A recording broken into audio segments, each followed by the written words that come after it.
So if you're developing your character, when you do that in journalism, you're explaining and you're not explaining, you're setting up the character of your story, who is a real person, and you're relying on facts and on the quotes that they're giving you.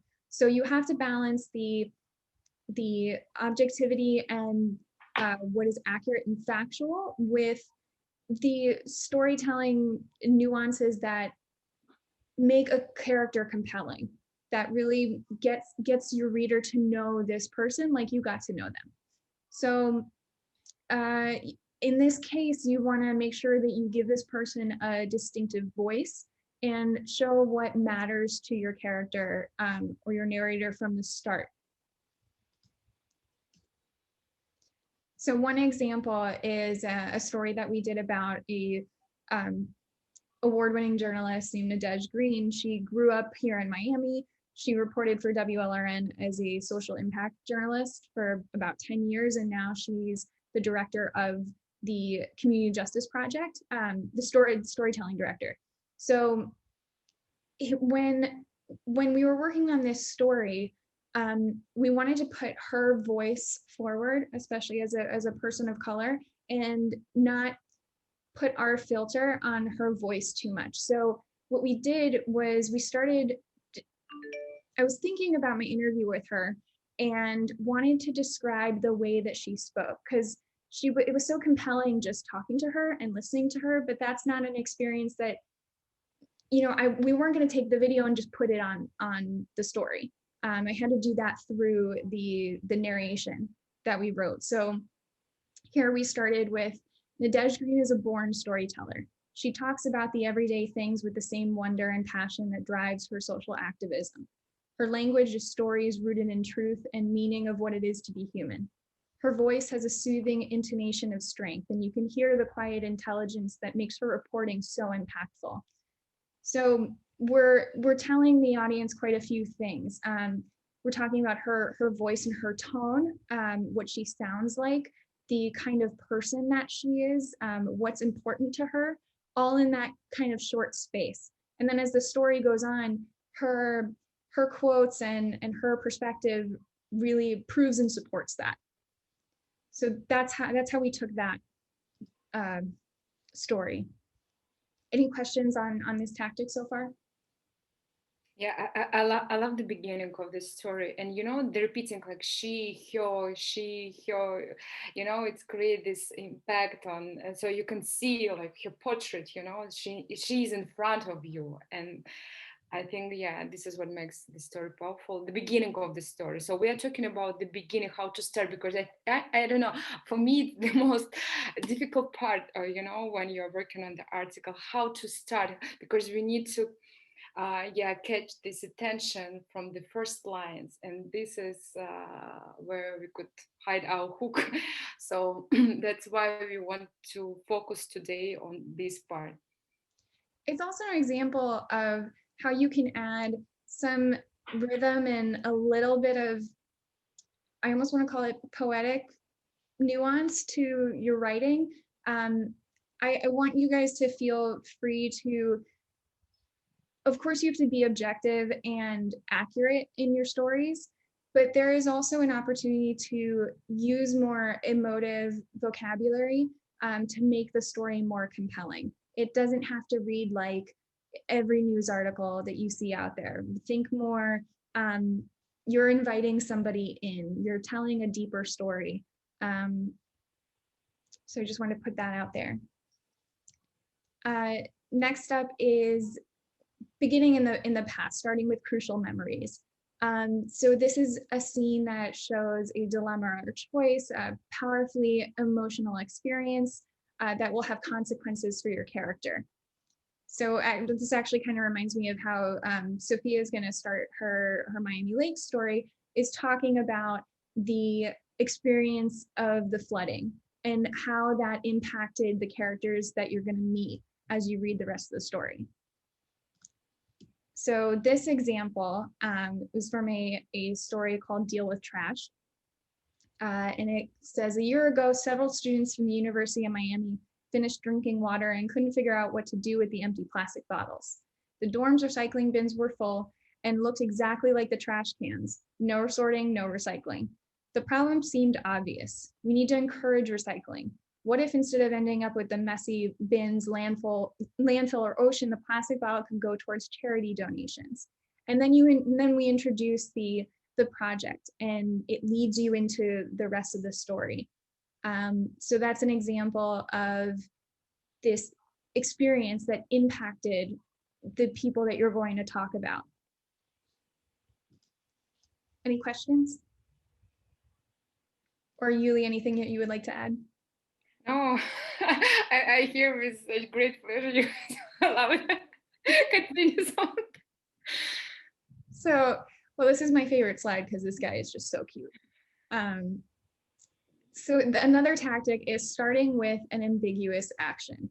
You know, when you read a first couple of lines that feels mysterious, maybe even a little confusing, but enticing enough that you go, I need to know what this means. And so you keep reading.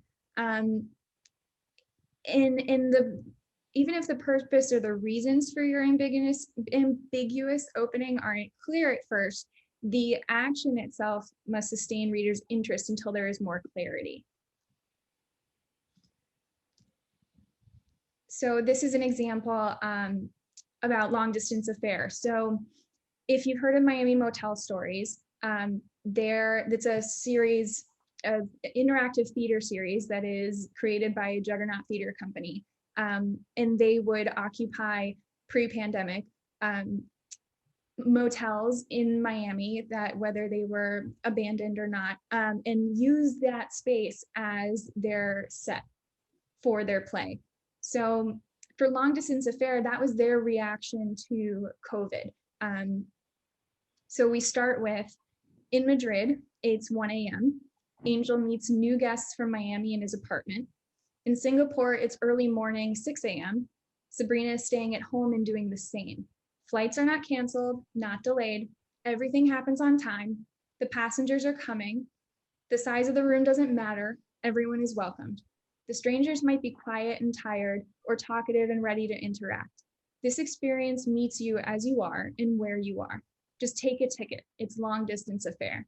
And then the rest of the story goes into an interview with some of I can't remember if it was the writer or the director that we spoke to, and we talked about the process of putting this together and what theater means in the time of COVID, how the actor's relationship with the audience and vice versa has changed because of the need for distance.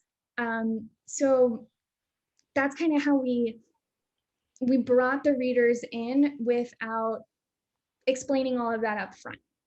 It was a way to introduce the storytelling and have a little fun with it, because it was a story about a play. You know, when it's artsy, it's almost more of an open door to kind of have fun with your language. Any questions? Thoughts, comments? Yuli, you're on mute. Yeah, if you can find some details and you can play with them, you know, just to create this intrigue intentionally. So just do it, yeah. I think it's good for our storytelling. It's a little bit of creative writing, and yeah. I mean, I can't help myself because I love creative writing. It's what I studied, plus journalism. So I've always felt very in between both of those worlds. And I like it. It's kind of a fun place to be. So you're welcome to kind of explore that intersection in your writing as you develop your stories. So leading into your story with a purposeful prologue. This could be giving broad historical context that paves the way for the main story, showing a scene or an event preceding the main narrative, and the consequences will then come through in the rest of the story.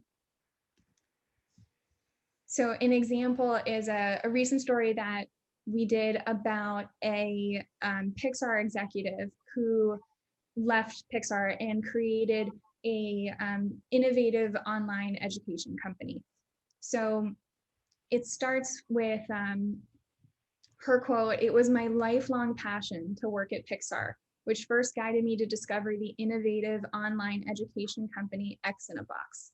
Searching for storytelling classes online, I stumbled upon their course, Pixar in a Box, which is available free on Khan Academy. It was as if coming upon a treasure, a gift for all.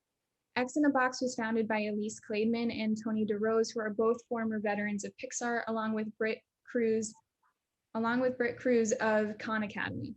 Gratefully, I had the opportunity to work with Elise and learn about her story." Sorry, that was the narrator of the story, it wasn't a direct quote. My apologies.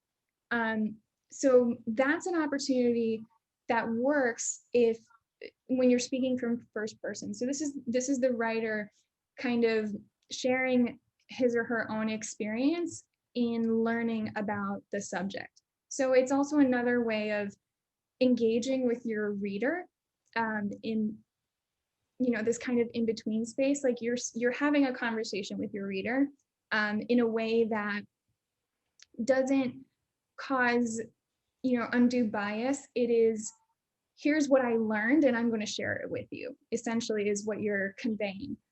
So it's a way to bring yourself into the story in a way that's appropriate and sets up interest for the reader. Like this person wrote this article and thinks it's this cool, like there must be something here. Yeah, I love this. I love this technique, and I think it's another opportunity, to build the trust, between you and reader. So yeah, if you feel personal connection with your character, with the topic, yeah, I encourage, please do it. Please share the story on behalf of yourself. So I think it will add more value, personal storytelling. Mm-hmm. And it always works when you're speaking from a place of primary research. So in this case, this writer spoke directly to these people, experienced the course himself. I've been seeing this a lot more in articles, like when publications like the New Yorker and the Atlantic, which you'll hear me talk about all the time because I can't help it. But I've seen more first person writing from journalists in these very high established publications, which initially was like a total, you never do that. Like you never ever put yourself in the story. But I think that that's been changing over at least the past 10 years, especially if it isn't a story of first person experience. So what I mean is there's a little bit of a difference between writing from first person experience and writing from first person primary research. So personal experience is like, it's your story. And so you're the one who's culling the narrative because it happened to you. When you're talking about first person primary research, that's again, like this example, you dove into this subject, you spoke with these people, you're sharing what you learned. So I just wanted to highlight that difference, because it is sometimes a little bit of a line that you need to walk as a journalist, because as Yuli mentioned, the topic of credibility, when you're putting yourself into your article, you are potentially putting your credibility at risk if you're doing something irresponsible, which of course won't happen, but something to think about. There are places when it works and there's places where it doesn't work, or where you don't want yourself in the story because it takes away more than adds to it. Thank you for coming to my TED Talk. So our last technique, wait, before I go on, does anyone have any questions on like first person openings? Okay. So opening with the unexpected. Often the most memorable story openings surprise us or make us like pause for a minute. Like I love this graphic here. Like, I write this sitting in the kitchen sink. You'd go, okay, what are you doing in the kitchen sink? I have to know more. Yeah, why not? So you can start like this. So this is also one of my favorite stories that we've done. It was right at the beginning of the pandemic, so almost a year ago now. There is a volunteer program that interacts with like volunteer courses at Jesus at different prisons in Miami-Dade.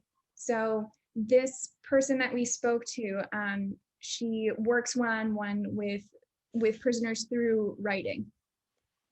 So we start with 2 months ago.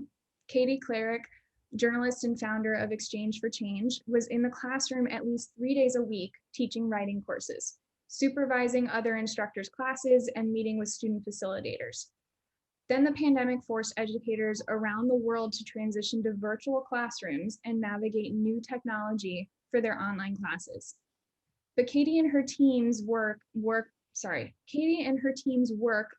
ground to a screeching halt. They teach in prisons where the internet is invisible as COVID-19. So I ruined this entire example by explaining what the story was about before I read this. So my bad. But the reason this works is you put the reader in a place that they think is familiar. You get them imagining classrooms and what a normal classroom feels like and the interactions between people. There's a lot of connotation that comes with the familiarity of that setting and that opening. And then you hit them with, no, this is different. And when you can do that with kind of concise language that kind of, even grounds your reader to a halt, it's surprising. And then they want to know more about, okay, how it, like, this is really different. What is this experience?